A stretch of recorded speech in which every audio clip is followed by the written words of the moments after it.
I'm Al McFarlane. Welcome to the Conversation with Al McFarlane. Glad to be here and glad to have you along as well. I've got a great show today. Glad to be joined by our books editor, W.D. Foster Graham. We look at and talk about books pretty much every Thursday. Love to have your suggestions or ideas on books we can talk about. If you are a writer or an author, we'd love to have you connect with us to do a review of your work as well. And also later in the show, we'll have a conversation with my colleague, Antonio Rosell. I think we're going to be joined by my colleague, Yogi Senna from Brazil as well. That conversation looking at the campus protests around the country and around the world. What's happening with the student protest movement, updates on New York and UCLA, also the Palestinian protest at the University of Minnesota, who've agreed to end the encampment there, and a House bill over complaints from First Amendment advocates, under the banner of anti-Semitism. A lot to discuss, a lot to uncover. Before we begin, we want to invite you to support this program and join the program by becoming a subscriber. Go to our YouTube Insight News MN channel and simply hit the subscribe button, like and share. We've crossed the 1,000 subscriber threshold. We're looking at getting 2,000 now, but that can only happen if you help us. And the way you can help us is by becoming a subscriber. Also by letting your friends know that we're going live every day with the Conversation with Al McFarlane. And why is it important? I think that we've got a unique mix, a unique approach to combining stories, narratives that reflect aspirations, reflect disappointments, challenges, anger, and prowess. We're looking at the world, but looking at it through an authentic lens that we can say is ours, that doesn't depend on somebody outside of us to approve or disapprove of our point of view, our thinking, our thoughts. We're here of our own volition and standing in and on the legacy of our ancestors, those who preceded us. And we are committed to the notion of the liberation of our people. What do you mean, our people? Well, I'm a Black man. I'm an African. I'm a New World African. I'm committed to the liberation of Africans in the New World and Africans throughout the diaspora. But what do you mean, Al? Well, I think that at the end of the day, all human beings come from the same place. And from my point of view, the planet is inhabited by Africans. So liberation for me is to create freedom for every human being. Liberation for all people on the planet. But it starts from the skin that I'm in. I am an African in the New World. Well, with that, let us begin. And I want to bring in W.D. Foster. Brother W.D., how you doing, man? Hey, Al, it's great to be back one more time. Just had a wonderful vacation. Oh, how was vacation? Where'd you go? Oh, I went to Puerto Rico. Oh, boy. It it was beautiful. The resort we had, the beaches were fantastic. Got to see Old San Juan, learned so much history. It was wonderful because the fact is, the last time I was there was 40 years ago. When So were you there before? I'm interested. 1984. 84. Okay. All right. Vacationing then as well. Yeah, my brother and I went there for a vacation, a winter Okay. vacation. Okay. Now I Uh, understand why people take winter vacations. yeah. Right. Yeah. And they're cool. Well, I tell a San Juan story when I was in the military. I was in the Navy, and so I was in San Juan, Old San Juan, Luna Street. I don't know if Luna Street is still there. Did you come across Luna Street in Old San Juan? In Old San Juan, it's still there. Okay. And so I was probably an 18 or 19-year-old soldier, or sailor, when I was in San Juan. And what I discovered, WD, I had this picture of all Spanish-speaking people as pretty much white people and not so much as Black, even though my family is Cuban and Black, right? Mhm. But the popular image and perception of Spanish speakers is not Black. And even if they are a little mixed, they tend to identify white more than Black. And so when I got into San Juan, I looked around everybody I saw was black, looked just like me. Mm-hmm. Moses, where these brothers come from, right? And so the next day, I think I went back and I took my civilian clothes and put them in a duffel bag, and then came on to what we call the beach, the town, found a bus station locker room, put my military clothes in the locker, and kept on civilian clothes. Then I went out and hung out on the corner, right, Mm-hmm. where the rest of the brothers were, and I discovered as long as I keep my mouth shut Mm-hmm. and just relax, don't be stiff like Americans are. Be just relax, chill, that nobody would know me from any other black man sitting on the corner on Luna Street in San Juan. And the test was even some shore patrol came up looking, just looking their routine stuff. And I answered in Spanish, I don't speak English. What you talking about, Willis? I didn't say it that, but that was the idea. So that's my Puerto Rico story. The message in the story is that I had to get past my limited perception of identity that created the chasm between me and Puerto Ricans, and discover that Puerto Ricans and I have the same root in Africanity. So that's the story. Well, listen, let's bring our guest in today. We've got a wonderful guest, a dear friend, a leader in the community. Let me introduce her first. Terryann Nash is an accomplished human rights educator and an international author of a book. The book is Striving to See World Change. James Meredith, Nash Inspired and the Epicenter. So Terryann holds a master's degree in advocacy and political leadership, a Bachelor of Arts degree in human rights, adult training and development with a focus on in American Sign Language Studies. She has an associate's degree in ITP Sign Language certification and is currently pursuing a PhD in human development at Fielding Graduate University. She's the CEO and owner of Nash Inspired, a company she created in 2017. And her diversity project, her PhD project is called Diversity Alive. And it's about educational theater programs. So she's dedicated, she says, to the mission of elevating people and ushering them into their full potential. Terryann Nash, dear sister, good to see you. How are you doing? Welcome. Thank you. I'm great. Great to be here. Great. Well, great to have you here. Tell us about your work. Tell us, your writing work and your work in general. Thank you. Well, actually, I'm really excited to say that I'm actually living the dream. So not only did I get an opportunity to write this book for my socio-ecological justice class at Fielding as part of my PhD work, but I'm actually out at Hopkins High School working as an ASL, American Sign Language teacher. And so the book has been adopted by the district out here for our curriculum this year in American Sign Language. And so I'm able to share this work with not only the students of Hopkins High School, but also the fact that I get to co-teach with one of the authors in the book, Rebecca Demings. And we are demonstrating that the deaf and the hearing can work together side by side and affect global change. Awesome. And so go further, say more about that. So a little bit about that is our curriculum is a little different because we actually teach from the same perspective that the deaf community uses in teaching their own children in language acquisition. And so we teach from the culture first because we really believe that if you get a grasp on the culture and you understand and respect the culture, no matter where you're at with your language communication skills, the sign language itself, you'll be able to the deaf community's culture is they can meet you where you're at, and then you'll have a true, authentic experience.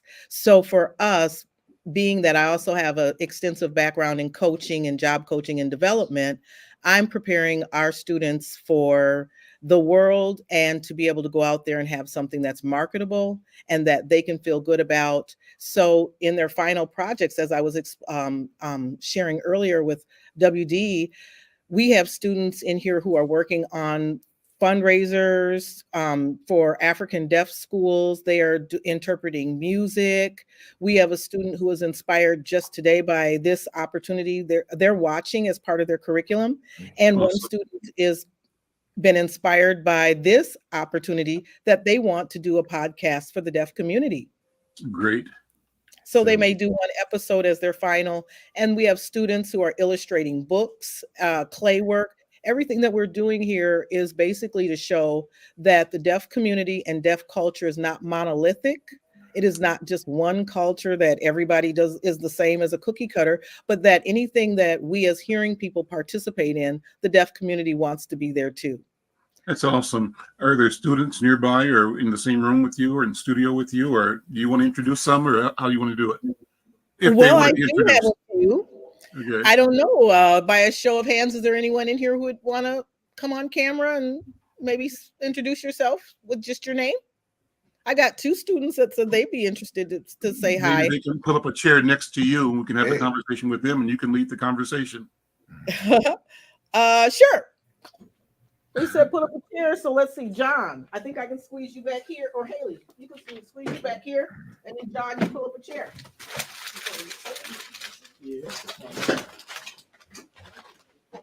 So as a teacher, you see I have a multifunctional area. A little bit about my curriculum as well is that we're a Montessori. Okay, so one of you can take that chair. Yep. Haley, why don't you take that chair? Why don't you pull up a chair? Get one of those. No, see the little stool deals? Grab one of those. And so with our curriculum, it's Montessori based. So part of it is I use the Maslow hierarchy to empower the students. And one of the things we believe is that we start out with, you can't learn if you're hungry. So I've partnered with New Creations Baptist Church, Pastor Daniel McKizzy, who brings in, hey, and there's Lashiria. She is our interpreter and one of the authors from the book. Okay. So just to let you know a little bit about what we do, I'll make it fast and neat, but we start out with the Maslow. So we go with the basic needs. We have snacks in here. Pastor Daniel McKizzy has kept us going all year with popcorn and beef sticks and cheese sticks and dried cherries and nuts. So we start out there. The students also, every day we greet each student individually so that we have an opportunity to say hi and they get to check in. They get to order their snack, whatever we have available for that day. We have a menu when they come in. And then part of our curriculum is basically getting to work with the deaf instructor as well as the hearing instructor. Because I am an interpreter, I'm able to be the voice for our deaf instructor, but our students get the opportunity to have interface authentically. They get to understand the culture firsthand. And I believe that we are offering the integrity of representation for the deaf community. So I want to just let them at least say their names and sign. How would you introduce yourself if you were in the community? Nope. And this is no voice.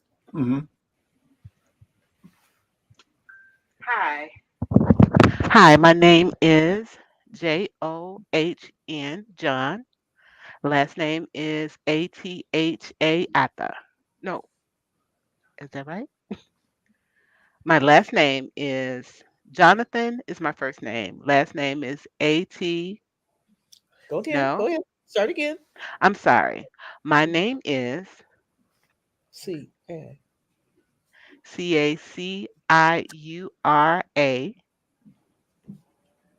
And that's his last name. That's his last name. All right. Awesome. Thank you. And my name is HSI. Okay. Hold on. I'm going to start again. Hailey, Haley. And the last name is PISARS.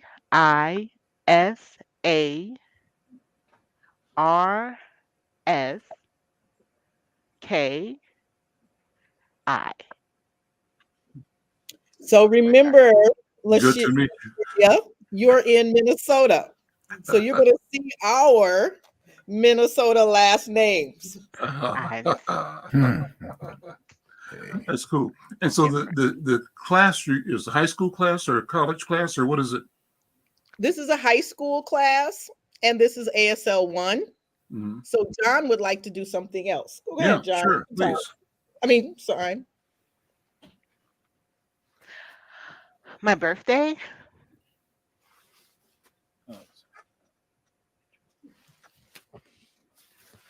Okay, you said day. What else? Day. Finger spell. You got to finish. When is it? When? May 2nd. Today. Happy birthday. Yes, that's why he's here. Happy birthday to you. Happy birthday to you. You're welcome. He said thank you. Tell And him. then just a little bit, Haley has been performing. She did the Black History Month production with Gary Hines, and she learned how to sign woke. The song woke. Let's hear some of it. Let's see some of it. Well, you can do one sign. What do you remember from woke?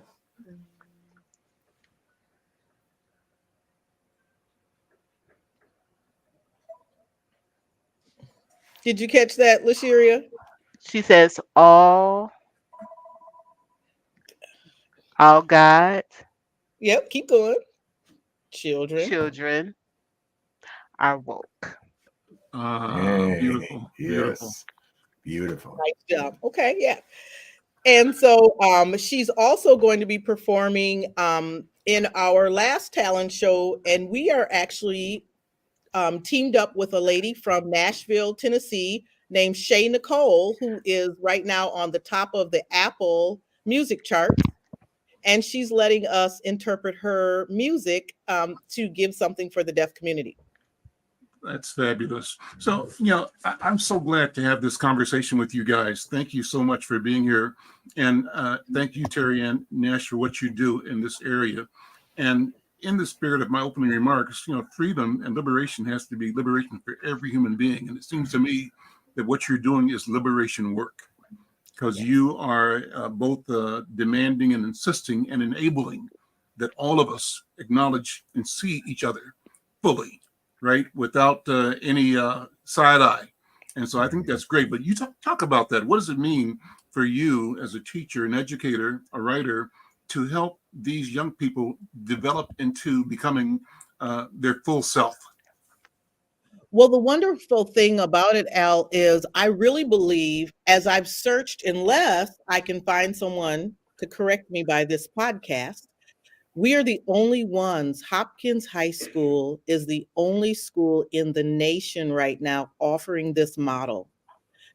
As part of my PhD work, it has been phenomenal to watch the development of the young people as they have become not only just acclimated to the language, but the reason I'm using Maslow is because the top of the Maslow pyramid is self-actualization. So if I could take my computer just one moment, I'm going to show you.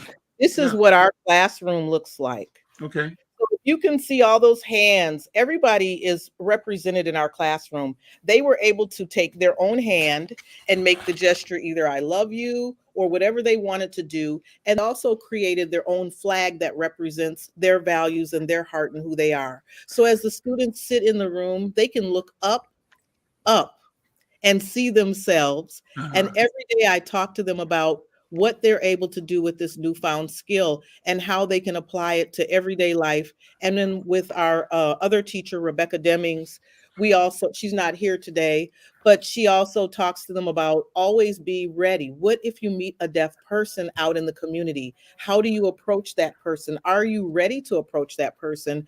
And what is the best ways based on your skill level? So all of our students, when they're done with our class, they have over 100 words just in ASL 1, as well as a full introduction. So they can say their full name, their birthday, where they live, their pronoun, their favorite food, their favorite car, their favorite sport or leisure activity that they like. So when you can say that much, or you can communicate that much, that opens up a lot for a conversation. You can talk about cars now that you can at least say what your favorite car is. You might be able to talk about food, but at least they'll have the general gist of being able to go out into the community. Now, with their final projects, they're also getting to do a showcase where we'll invite the community to come out on June 3rd to Hopkins High School and see. So I've got the small theater reserved because the students who are doing music videos, this gives them an opportunity to see their video on the big screen. And so what I really want to instill in my students and the students that Rebecca and I work with is that because they are high school students, this is just a mere wrinkle in time that they get to savor, but to know that they can take all of these things that they have and that they're developing here, and that they have two teachers that will go out into the world with them because one, they're developing a portfolio. So they have a running timeline, or what I call time capsule. We have a video when they first started, and they make intermittent videos. They also get to grade themselves, so they create their own rubric. One of the products that I've created working, me and Rebecca, is this is what all of the students get when they start. We use children's hands to teach the alphabet, because if you see the hands of a 3-year-old, they're the most non-intimidating hands, which means everybody can do this. So as a finalist product or project, we have a student who's actually going to go back through and re-illustrate objects and shapes that go with the letters. So we'll have letter, and then we'll have like maybe A for apples. She's going to draw apples. Another piece that I've also done to start introducing my PhD work as I go out is I had once heard someone say there's nothing sexy about disabilities.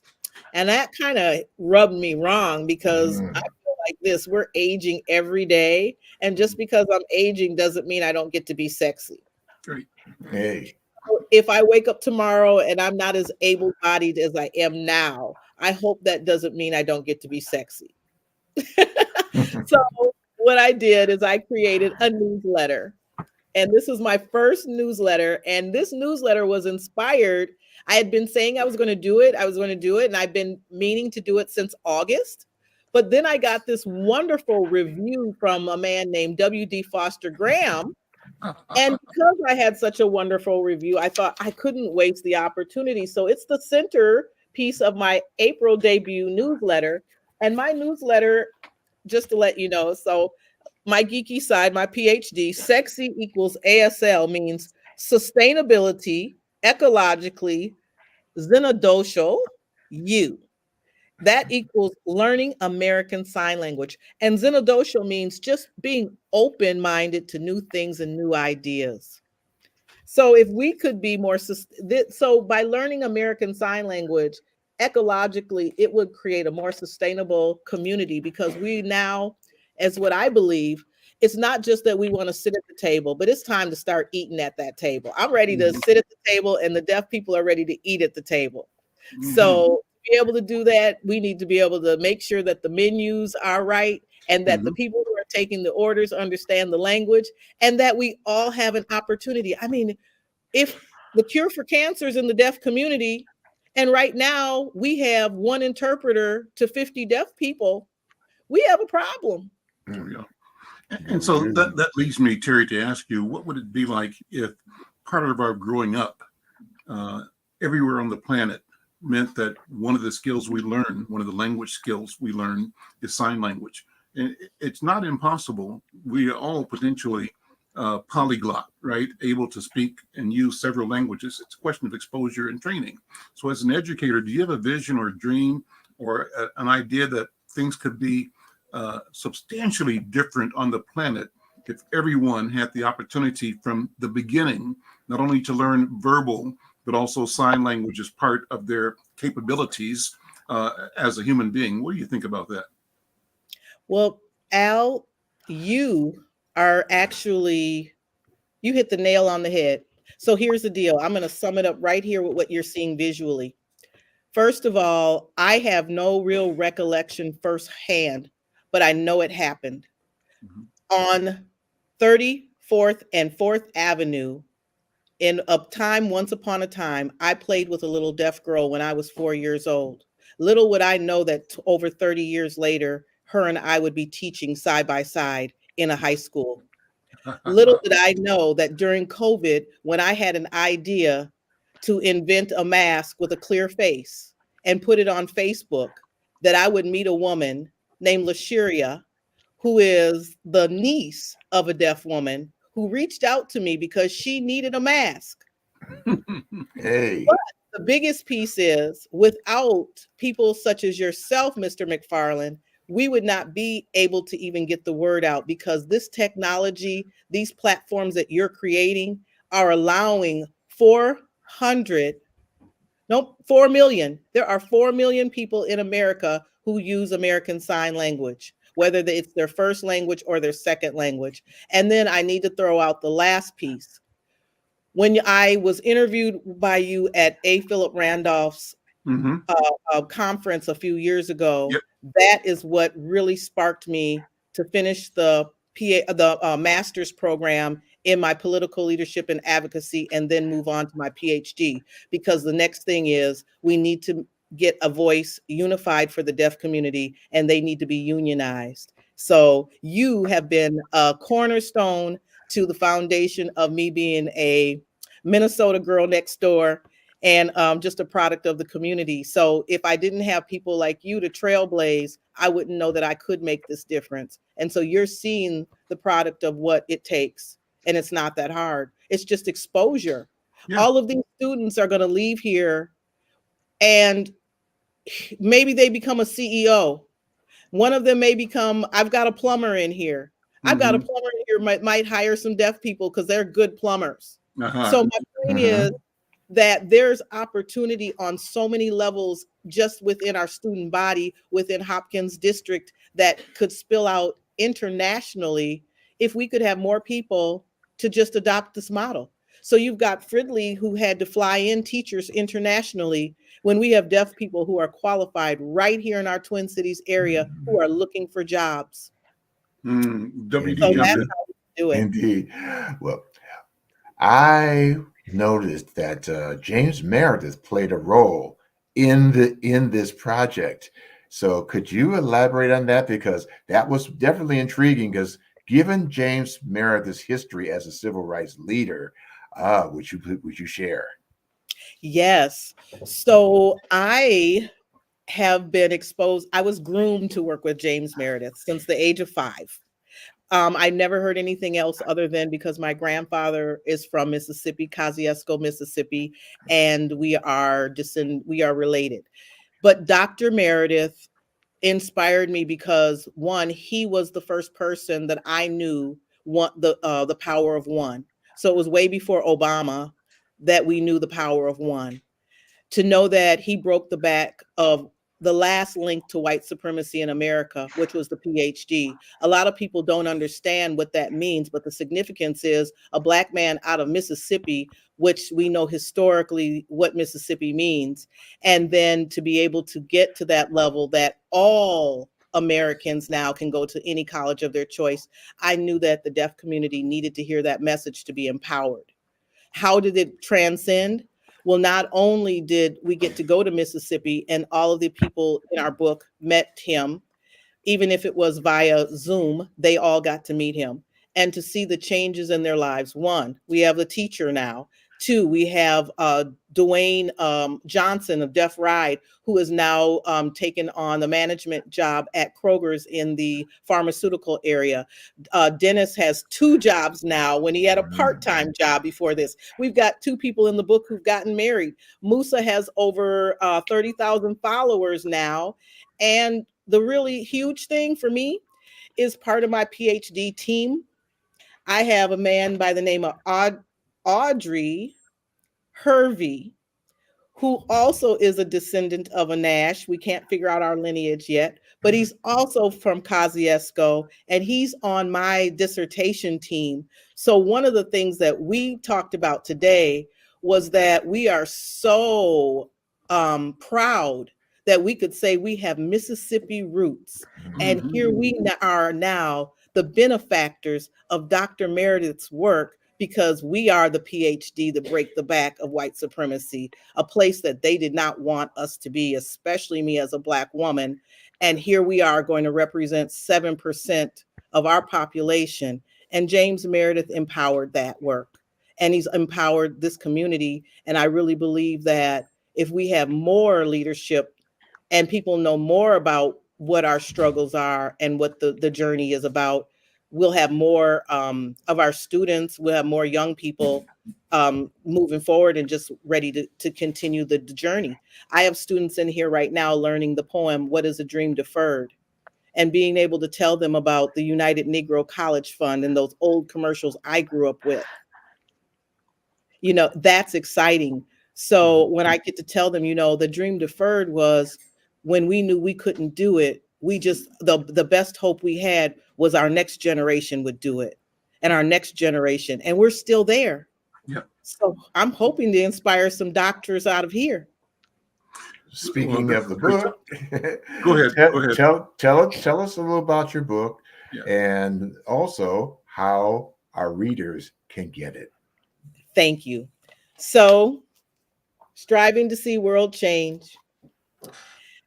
James Meredith, Nash inspired in the epicenter. I am Nash inspired. The epicenter is Minnesota because this was written just during the time of George Floyd and what all had happened after George Floyd, and everybody looking at us. So what could possibly come out of Minnesota?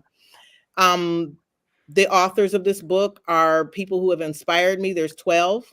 As you see, Lasheria, she is a woman, very few, hands up interpreting service, Black owned, one of the few. And she's doing it out here over 3 states. So I just basically wrote this book to empower 12 people that I met who were phenomenal that needed to be out there. And as I tell my son all the time, we're just one person away from an opportunity.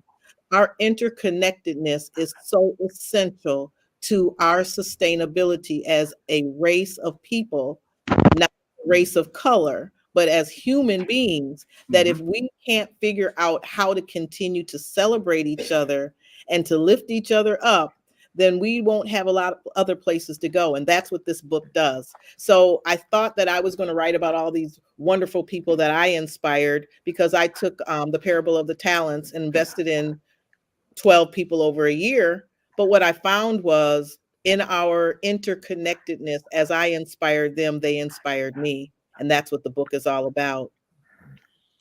Where can you get the book, Terryann? Right now, this book is on Amazon, so you can get it through Amazon.com. And you can also go to my website, which is www.nashinspired.com. And you'll find the book there as well. Well, this is so great. Hang out as long as you can. We're going to switch to our next segment, but let me say 2 things before you leave. I'm so impressed with you and with the work that you're doing, and I thank you so much for what you're doing. I applaud you. You know, and just as I suggested, what would it be like if we could figure out a way to make it natural and normal for everybody to know sign language as part of the just process of learning to walk, you know, learning to use words and to use signs to communicate. That would just be so cool. So I think when kids do go to preschool or daycare, a lot of times they teach them the sign because they don't have the words yet. So I remember my grandkid being able to sign, you know, different things when he was hungry, whatever. So that teaching is there. It's how do we keep it so it grows with the child? So the second thing, and I'll just drop this out as something for you to look at and think about over time. I have been studying hieroglyphics. And the idea is to go to ancient Africana ways of knowing, to the creation of language itself in the hieroglyphic of the African experience. And just like I'm saying to you, wouldn't it be cool if everybody in our community was able to learn to sign? I think it would be also cool if everybody in our community, the African community, would learn hieroglyphics. And it opens up a whole different world, a whole different way of viewing how the world is made and how it works and what that connectivity is that you've talked about, right? And it connects in a way that you don't see yourself at the margin of humanity and of reality, but you see yourself at the center. And at the center, you become and reveal your best self as a human being. And there are stories and languages and symbols and signs and hieroglyphics that enable us to configure a cosmology, an understanding of the complete universe that can put us in harmony with other human beings, other living things, and the mineral world as well. Well, I'm going to stop there because I'll be out of my comfort zone in a second because I'm still learning. But wouldn't it be cool if we all could learn both hieroglyphics and signing? What do you think? I think it'd be very cool because you're basically sign language is a visual language. It's all visual. So connecting the visual and the higher, how do I say it? The higher understanding, the cultural awareness, and being able to make the connections as well as the comparisons. I believe that would also give the students or even whoever that student is an opportunity to, how do I say it?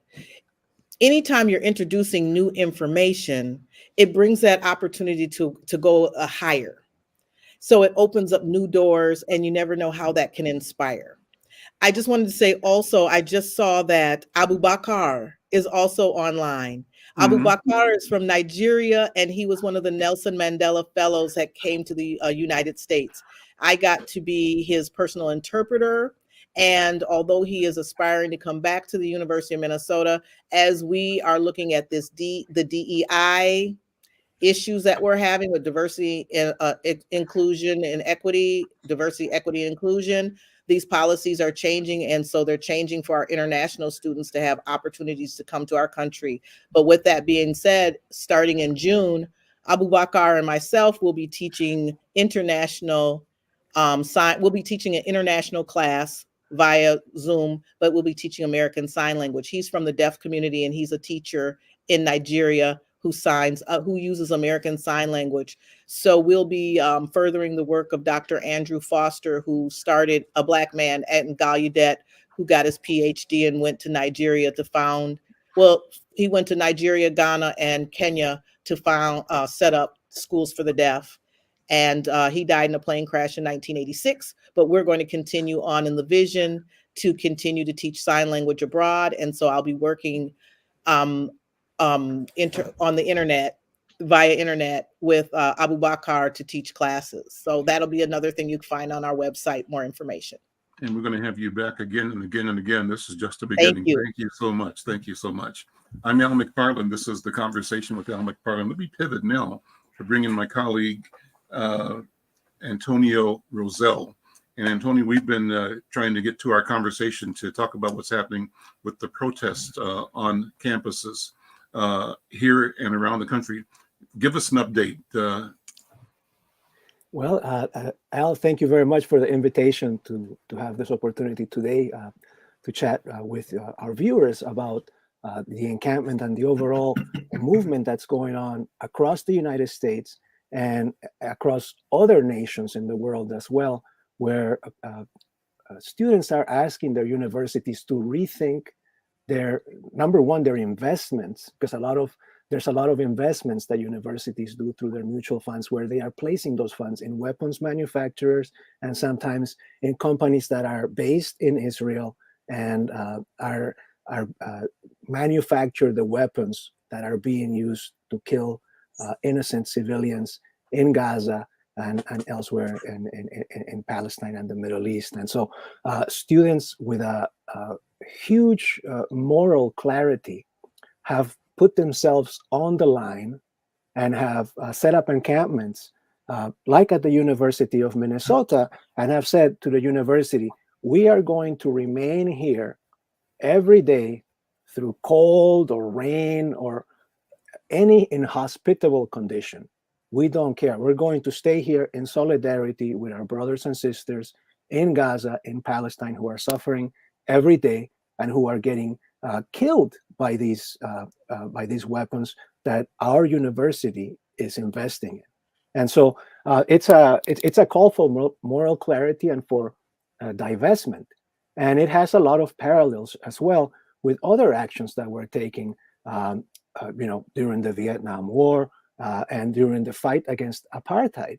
And that's one of the, this is in the 1990s, 80s and 90s, where awareness grew about the apartheid conditions that existed in South Africa and the unjust treatment of Black Africans, Black South Africans in that apartheid government. And it was students who then also had the clarity and the moral strength and the commitment to make a difference in that and to really begin a movement. So there's a lot of that going on today. I think we have a lot of reasons to be extremely proud of our young people here in Minnesota. I have a little bit of materials that I can share. Yeah, sure. Please go ahead. Just go.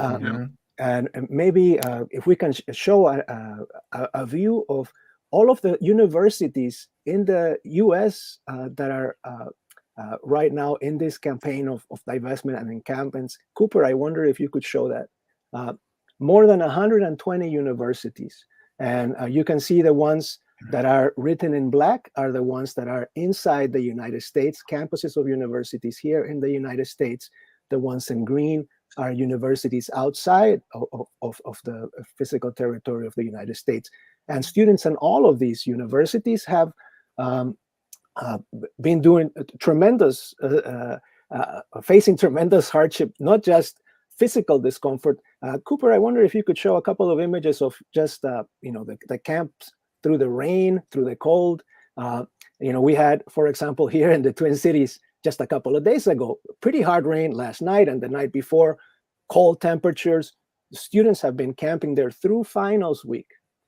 They've been trying their best to study as they can, but this is a time they see for clarity and for really showing strength of the cause for justice. And so they've been doing this, and today actually, they've met with the administration at the University of Minnesota, and I have to also say one thing too, that it's the students and it's also a whole community of people around the students who have been supporting this movement. There have been people who are no longer students, or maybe were students at the U 20 or 30 years ago, or are not students there at all, who have been calling the university administration, who have been showing up and building a ring of protesters around the encampment to be there and to be available in case the police were going to come and try to forcefully evict them.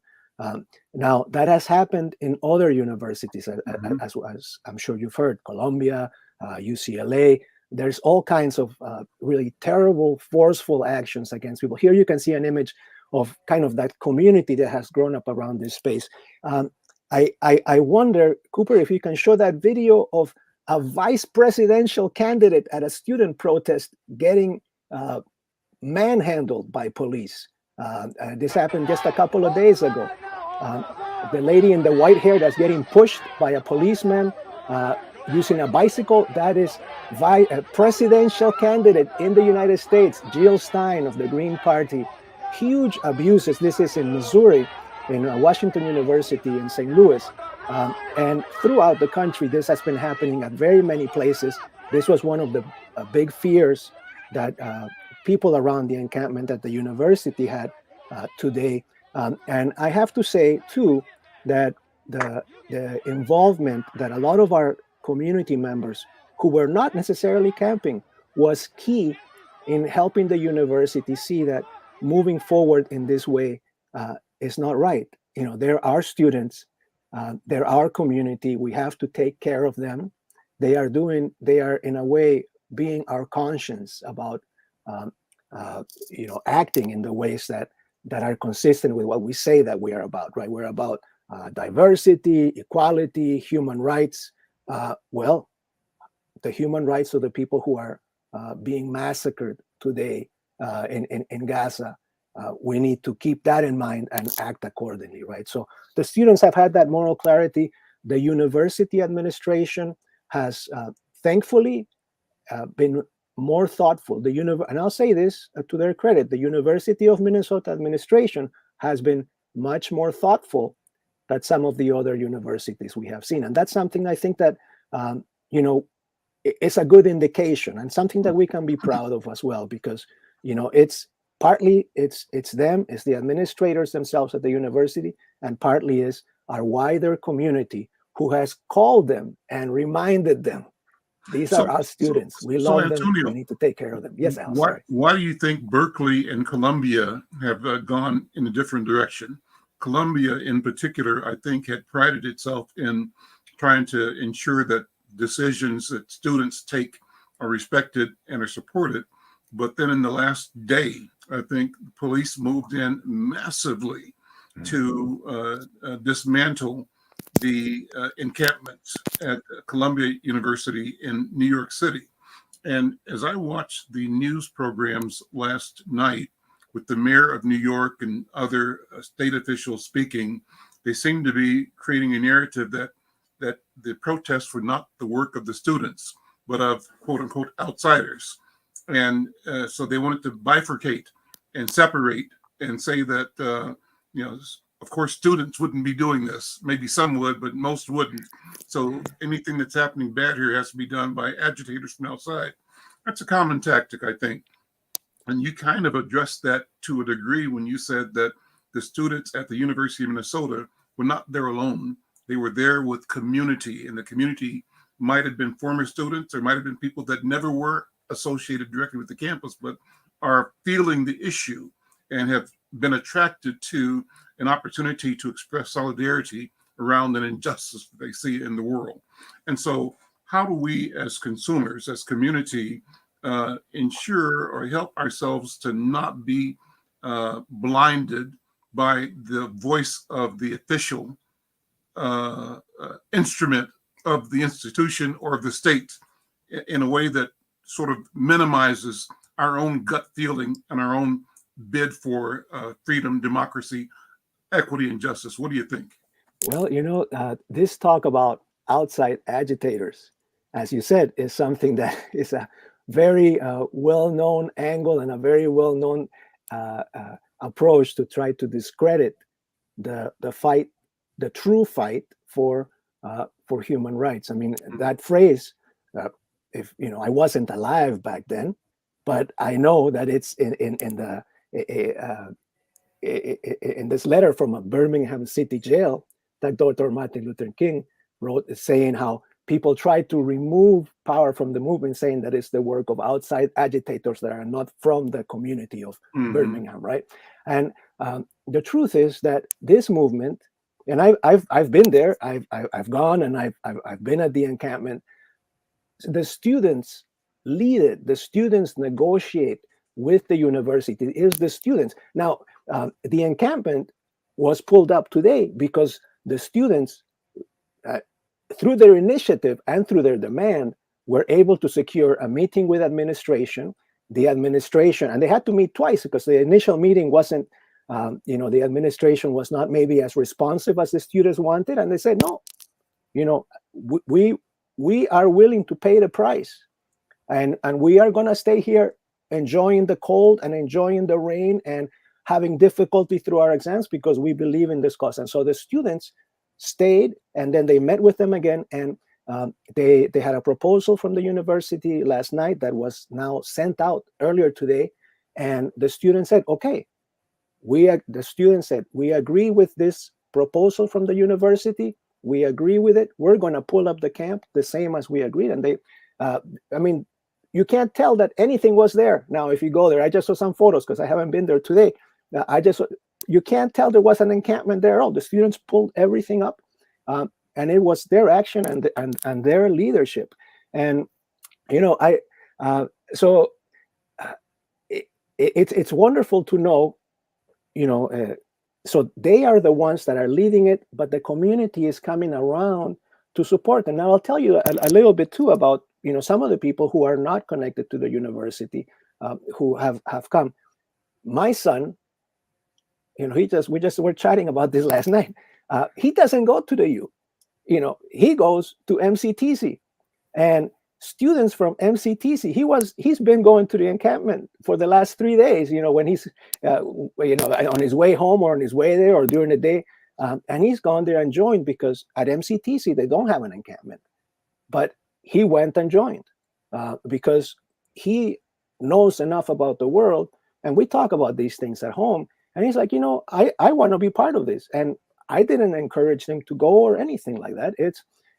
I think a lot of young people have a moral compass that is less compromised as we get older and older in life. And we tend to say, oh, it's complicated.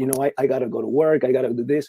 And that clarity ends dropping away a little bit. And it's very sad because I think the world would be a better place if all of us as the adult population who have the levers of power, right? If we kept that youthful clarity about moral rights and moral wrongs, and it's something that is innate, I believe, to humanity. If you were to be observing a group of 5-year-olds, and a fight starts, the first reason why that child's going to tell you that fight started, it's not fair. He did this, he did that. It's not fair. Fairness, justice, we're born with it. It's a value that God gives to all of us, and we can keep that clarity. There's a lot of influences that try to overshadow that and put doubt in our mind about that clarity. But I think that there is a lot for all of us to learn from this student movement, from their leadership, from their discipline, from their commitment. They're there knowing that they could get as beat up as the other people have gotten beat up, and they know for a fact that it was uncomfortable, wet, and cold, and that they had exams and that they could be thrown out of the university as other universities have done. And yet they stayed because they also know what's at stake and what's happening half a world away in Gaza. They see it in the same way that I guess all of us too can see it. This is the first live stream genocide, right? And it's amazing that our political representatives are apparently, if we were to judge by their actions, they're apparently blind to it because they continue to send weapons, they continue to send money, and they continue to facilitate what really is a huge, terrible tragedy, a man-made tragedy, including starvation, destruction of the infrastructure of daily life for millions of people. Gaza has 2.3 million people. Not a single university is left out of the 17 or so that were there. Their hospitals, not a single one of them has been unaffected. And, we of course have heard of all the just horrible massacres of thousands and thousands of innocent civilians, most of them women and children. So We've got I don't know. a person that's been listening and wants to join the program. I hope anyway. Brother Omar says he's from SJP. Omar, welcome to the conversation. I don't know if you can turn your camera on or not, but you certainly can bring your voice. What questions or concerns or statement would you like to make, Omar? Yeah, I'm driving right now, so I'm not able to turn my camera on. Okay. But yeah, I can definitely join on the conversation. Antonio, I loved what you said about like the students and about this generation. That's something that we've always said at our protests, is that this is the wrong generation to mess with right now. What we've had and what we created, like when we first had the idea of going out there and being at the encampment, was that we were scared people were not going to come out. We were scared that we were not going to have the community support because it's finals, because it's cold, because a lot of factors. And then like we did it, and Minnesota showed out for us, like over and over and over again. That's one thing that kept us together, that kept us like made us stand our ground. The one thing that really fueled it, the one like we said this at the university, is that the more you suppress the students, the more students are going to come out. It's not this like old thing anymore where like you put fear in their hearts.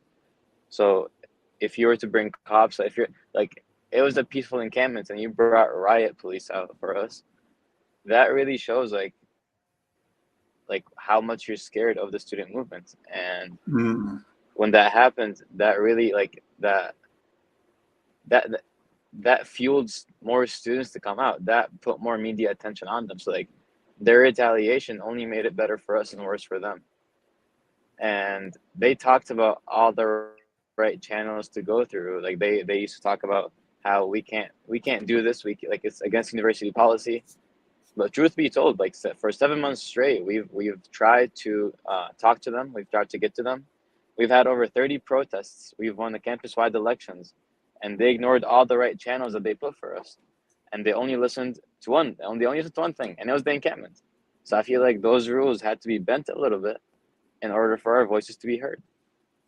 And even until now, like people were getting desensitized to what's happening in Gaza, what's happening in Palestine, because the war, like the war started, and no one thought it was going to go on for this long, really. So people like got used to it. And Omar, I'm sorry. where are you Yeah. from? Are you from North Side, South Side? Are you Minnesotan or are you international student? I'm from Minnesota. I'm from SJP, University of Minnesota. I was one of the organizers for University of Minnesota's encampment. Okay, great. And how old are you, Omar? I am 22. 22. Great. Well, I'm so glad you're there, and so Yes. glad that you're able to share with us here. And Mhm. I enjoy that, or not enjoy, it's not the right word, but I'm pleased that you're speaking out and willing to speak out, and you represent an accurate description of the process that Mhm. brave students go through in deciding to lay both potentially their lives, their safety, their health, and their investment, the cost of university training on the line, because they are moved by a will to both know, understand, and demonstrate what justice is, and that demand for justice is important to you. So what do you think is going to happen? What in the conflict drew you personally, even at the beginning? When did you start to say, I, Omar, got to do something? What was it that lit the fire into you? I mean it's really multiple things. Like I mean, we grew up too. I'm personally from Egypt, so I grew up during the Arab Spring in Egypt. So I saw how revolutions evolve and how they take place, how they spark and how they go down. Um, so like I'm really inspired by revolutions. I'm really inspired by civil rights movements. I think this generation is very, um, I would say woke in the sense of like the same thing has been happening for decades, but now people have a camera, Mm-hmm. really. So I remember like during the 2020 Black Lives Matter protests, someone said like the U.S. got more racist, and then the other person told them like, no, there's you can just see it more because of social media. So I Mm-hmm. feel like the fact that our generation, like, it's so easy for information to travel, we feel obligated to something about it. Like this generation is like inherently rebellious within itself. So that's one thing. The other thing, as a student, I feel like if I'm at an institution that is funding this genocide or is complicit in this genocide or is hosting companies that are making the weapons that are like causing this genocide to happen, then I have something to do about it. A lot of the people said like, what can you do as a student here when it's something that's happening overseas? But then when you saw kids in Gaza holding up signs saying, thank you to University of Minnesota students for standing up for Gaza, that really puts like, it puts like, you know why you're here, you know your purpose. They can hear you, like they can hear us, they can see us, and they know that we're here with them. Mm-hmm. Just us speaking out makes them resilient and makes them hold their ground. We remind them that the world did not forget about them. So I feel like as a student and as a human, there's two totally two different factors, but they both go back into the me feeling like I have an obligation of doing something. Mm-hmm. And so it seems to me that one of the logical extensions of activism of this nature, I call it consciousness development in individuals and therefore in communities of people who see power and sharing and connectivity differently. One of the objectives is a reordering or reshaping of the contract between the parties of global governance. Am I going too far? Are you thinking about what it takes to change the world, or is it simply a question of protesting this specific malady? And it's not simple by any means. It's horrific. But what's the scope from your point of view and from your generation's point of view? I think the scope is that like I think my generation is going into this phase where now we're starting to be the ones in power, and we're starting to be the ones that have control. And to the older generations that are in control right now, or to like the norm, or to like the older system that has been there for decades, it's hard for that transition to happen. So I feel like it's a transition of perspective of a lot of things really that go into it. And what's making it harder is not the fact that like the younger generation is different. It's the fact that the older generation cannot change and is not accepting that change. We have to leave it there. I'm going to invite you back, though. This is a great conversation, and I want to applaud you and thank you for the work that you're doing and the voice you're bringing to that work. And our doors are open. We'd love to have you back often and regularly to give us updates on what's happening both at the University of Minnesota here in Twin Cities, but in the student community nationwide and worldwide as well. Antonio, thank you. WD, thank you. We got to leave. I'm Al McFarlane. We'll see you next time. Thank you. Thank you all very much.